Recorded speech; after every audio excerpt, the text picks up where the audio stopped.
If you're wondering, where is your Kesari Chapter 1 review? Well, unfortunately, you're not going to probably see it because Chapter 2 is apparently a spiritual sequel to the first one, and this one is based off the lawyer who took on the British crown because of a massacre that occurred April 19, 1919. If you expect me to say the name of the massacre, I will fail you.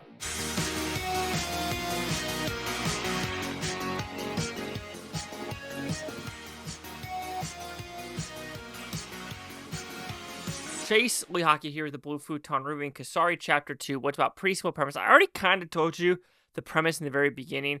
Basically, a massacre occurs April 13th, 1919. According to the British, 1,650 people, terrorists died. There's a little bit counts where it could be more, could be less, but we're just going to go with that quote-unquote official account. We have a lawyer who is part of this British, organization, but realizes, wait a minute, I'm pretty sure something bad happened here, and he is going to take on the British crown in court because of this General Dyer, who basically is a bad dude that doesn't care about anyone but himself. Even if, I don't think he, seriously, I don't think he has anything to do with the British with him. I just think he was an evil person throughout and throughout. If he was German, if he was Italian, American, Brazilian, he still would have done the thing that he did. It's just the British. I just think him as a person was just such a horrific dude. So here we are talking about World War One, where British promised Indians, if you help us fight during World War One, you will be free. Apparently that was a bold-faced lie, Cotton, and that occurred. World War One and World War Two, when you actually do history between 1910 and 1947 in the world, it's absolutely fascinating, what happened in Europe and how so many countries got sucked into it. America, because of Pearl Harbor, India, other China, Japan, and just things like that, where it's it was just a cultural world WTF moment when you actually think about what was occurring throughout Northern Africa. You're just everything is just bonkers at this time, and it was never good for a single soul at this time of the world. So when looking at this movie, I think it's a fantastic courtroom drama. This is the second courtroom drama that has come to America from India. The first one is Court, the State versus Nobody. That one was a little bit more simplistic. This one, you could tell, had a bit more of a budget, more of a precise story, gore, and everything like that. They really wanted to throw you in with the gore. They went hardcore the first 7 minutes of the movie. It was oh shit time. It said oh shit, oh shit, oh shit. And you're probably saying, oh my god, you're saying a lot of cuss words. Nah, there's a decent amount of F words in this movie, and I've heard some things where the actor rarely says F words, but he went hardcore in this movie. I think he said fuck 7 times, if not mistaken, 7 to 10 times overall. So if this was a American reviewed movie, rated, it would be rated R, I'd say, for some strong bloody imagery, violence, and language. That is it. So when looking at the story, the acting's fantastic, the production design's fantastic, cinematography is fantastic. I think there's very few post-production scenes. Of course, when you're in the courtroom, there's going to be green screens outside, absolutely, and I do think it did do its job when it was in the courtroom, even though you could tell a lot of it was drama added to the story. I did do a little bit of research just for curiosity's sake, because it did make me curious. The lawyer that was going against him because of this British council, I couldn't find a lot of information about him. I couldn't find information about the girl lawyer that was helping him throughout the case. Something that happened in the courtroom, especially there's this rape scandal. There's other things that did occur, and even before the movie, it says a lot of things were dramatized to enhance the story, which I completely understand that, because at this time it looks like no press were really allowed in the courtroom at this time. So it was a lot of probably he say, she say of what actually occurred in the courtroom. So you got to make some liberties, and I completely understand that. But some of it did take me out of the movie. I do think the rape one probably took me out the most if it is false, because there's also a scene where he gets his face covered in black. And I understand there's that animosity between India and the UK at this time, but I think there was already enough oh shit moments that piling on this other stuff, was it necessary? And that's really up to the audience to decide. I mean, if it was true, I will slap myself in the face beforehand to say that I was wrong.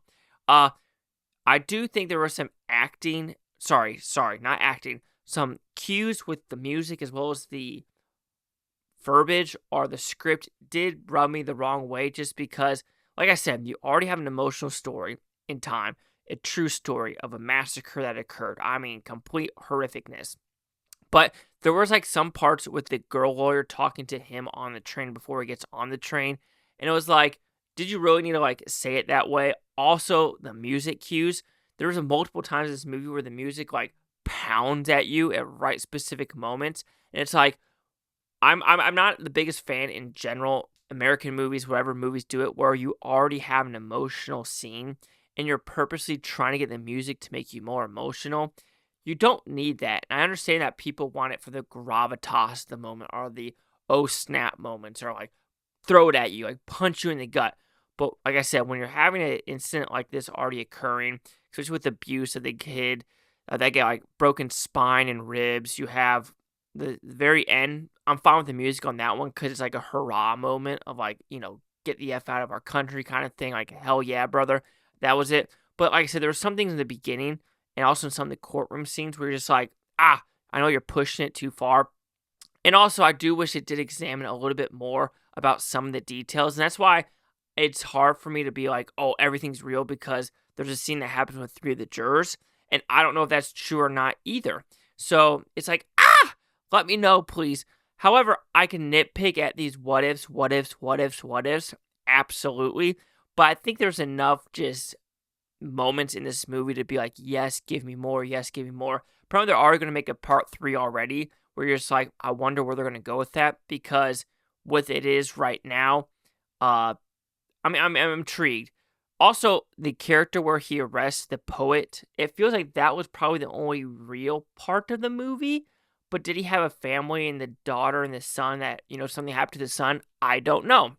Again, you do some research about this and you're getting a little bit of information here and there. And I'm pretty sure a comment below is going to like kind of explain the whole story to me of what is real and what isn't, which is cool. Of course, I did fact versus fiction. You didn't get the best fact versus fiction in this movie, just probably because, it's usually an American thing and they probably didn't do it. But overall, I think this movie is a fantastic movie. It's great acting. Great heroicness, great, thing to show the world what occurred at this time and period of 1919 and how genocide and massacres like this were probably occurring a lot more than we think, and we just don't know about it. Of course, you know about the Holocaust, but not a lot of people probably know about this 1919. A lot of people don't know about in Congo in the past couple weeks, like 70 people have been beheaded. There's just so many things and atrocities in this world that I think we're sheltered from, that we probably need to know more, because, I doubt, with today's day and age in society of like, media and, social media and everyone having CCTV, it's really hard to have these things occur.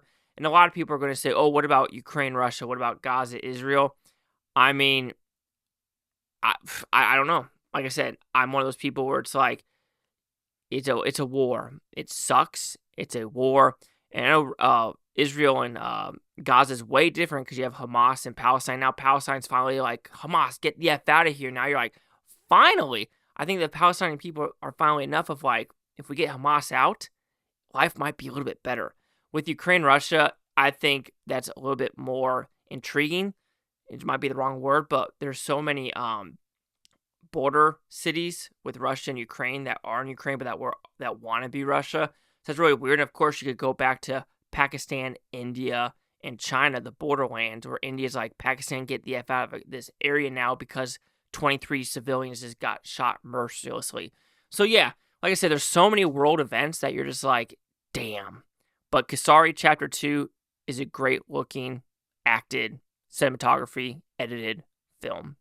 So Kesari Chapter 2 will receive a 4.5 out of 5 with Futon, which equals at 90%. So see the critics and user scores gave this one.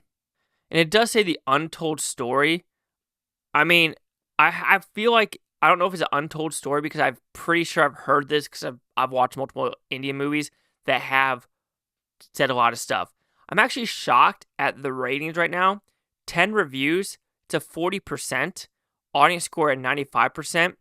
And when looking at the the critics, you have a 2.5 out of 5, a 2.5 out of 5, a 4 out of 5, just a negative, a 4 out of 5, a 3.5 out of 5. So it seems like people are saying it's pretty good or mid. So I guess I'm on the higher spectrum that I just like courtroom dramas. I do. 90, 95, 40. Chase out here, the Blue Futon. Like, comment, subscribe. One of these Futontopia. You Blue Tony. Thank you for watching. A great day. I'm watch this tape tomorrow, week from a month, and year from now. Every single freaking one of you. Peace and love. Peace and love. And have you heard of this massacre from 1919? Let me know below.